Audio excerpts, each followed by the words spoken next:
ഈ ഓവർടേക്ക് ചെയ്തു പോയ വൃത്തിയോട്ടവനില്ലേ ഒന്നുകൂടി കാണിച്ചത് ഉണ്ടാക്കാം. ഓവർടേക്ക് ചെയ്താണ് എടുത്തുകൊണ്ട് പോയി എല്ലാ വണ്ടിയും നിർത്തിയിട്ടേക്കണേ. എന്തിനാണെന്നറിയാമോ? ഒരിക്കൽ സീബ്ര ലൈനിൽ ഉള്ളതുകൊണ്ടവിടെ നിർത്തിയിട്ടേക്കാം. ആ നാടയ്ക്ക് മാത്രം സീബ്ര ലൈനും വിഷയമല്ല, ഇനി ഫ്രണ്ടിൽ എന്ത് നടക്കുക അതും വിഷയമല്ല. വണ്ടിയുടെ ബാക്കിൽ വന്ന് കിടക്കണ മാറിയാണ് അവർക്ക് ഭയങ്കര തിരക്ക്. ഫ്രണ്ടിൽ എന്തിനാണ് വണ്ടി നിർത്തിയിട്ടേക്കണം എന്ന് ചിന്തിക്കാനുള്ള ബോധമില്ലാത്ത കുറേ ഡ്രൈവർമാർ നമ്മുടെ നാട്ടിലുണ്ട്.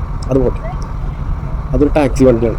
ടാക്സിക്കാർ റോഡ് കൊണ്ടാണ് ജീവിതം മുന്നോട്ട് നയിക്കുന്നത്. എന്ന് വെച്ചാൽ റോഡിൽ അവർ ഓടിച്ചാൽ മാത്രമാണ് അവൻ്റെ കുടുംബത്തെ വാങ്ങാൻ പറ്റുള്ളൂ. അപ്പോൾ റോഡ് നിയമം കറക്റ്റായിട്ട് പാലിച്ച് നല്ല രീതിയിൽ ഓടിച്ചാൽ മാത്രമാണ് അവനിക്ക് അവൻ്റെ കുടുംബത്തെ വാങ്ങാൻ പറ്റുള്ളൂ. മറ്റുള്ളവരുടെ കാര്യം പോട്ടെ, ഒരു വല്ലപ്പോഴൊക്കെ വണ്ടി റോട്ടിലേക്ക് ഇറക്കി അവരുടെ ഇഷ്ടം പോലെ ജീവിക്കുന്നവരാണ്.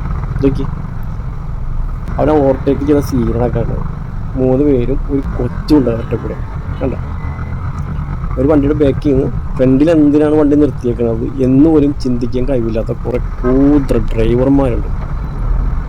ഇവന്മാരെയാണ് പിടിച്ച് നിർത്തി പിറ്റി കൊടുക്കുന്നത്.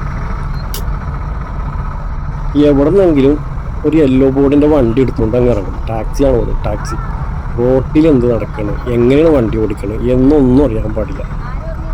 എന്നിട്ട് ഞാൻ ഡ്രൈവർ എന്നുള്ള പേര് നോക്കിയും കണ്ടു വണ്ടി ഓടിച്ചില്ലെങ്കിൽ ഇപ്പോൾ അതിലൊരു കൊച്ചുണ്ടായിരുന്നു. അതാണ് ഇത് ഇത്ര എടുത്ത് പറയാനുള്ള കാരണം. ആ കൊച്ചു ഇച്ചിരി സ്പീഡിലാണെങ്കിൽ ആ വണ്ടി ഓടിച്ചാൽ ജീവനാണ്.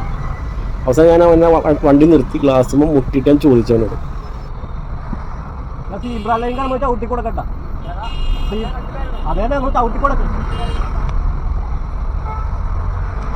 സീബ്ര ലൈനിൽ ചവിട്ടി കൊടുക്കാൻ പറഞ്ഞപ്പോൾ അവൻ എന്നോട് പറഞ്ഞെന്താ, ഞാൻ കണ്ടില്ലായിരുന്നു. എൻ്റെ ബാക്കിൽ നിന്ന് ഓവർടേക്ക് ചെയ്ത് അത്രയും വലിയ സീബ്ര ലൈൻ അവൻ കണ്ടില്ല എന്ന് പറയുമ്പോൾ അവരുടെ പൊട്ടിക്കട്ടെ. ഇതേപോലത്തെ അവന്മാരാണ് ഈ നാടിൻ്റെ ശാപം. ഇത്രയും വരച്ചിട്ട് സീബ്ര ലൈൻ അവൻ കണ്ടില്ല. ഓവർടേക്ക് ചെയ്ത് വന്നാണ്. അവർക്ക് ക്ഷമ ഒട്ടുമില്ല. അവർക്ക് വീട്ടിൽ പോകണം എത്രയും പെട്ടെന്ന്, അല്ലെങ്കിൽ അവൻ്റെ വണ്ടിയിലിരിക്കുന്ന കസ്റ്റമറിനെ അവനക്ക് എത്തിക്കണം. ഓരോന്നൊക്കെ കുറ്റിയും പറിച്ചിങ്ങനെ ഇറങ്ങിക്കോളും.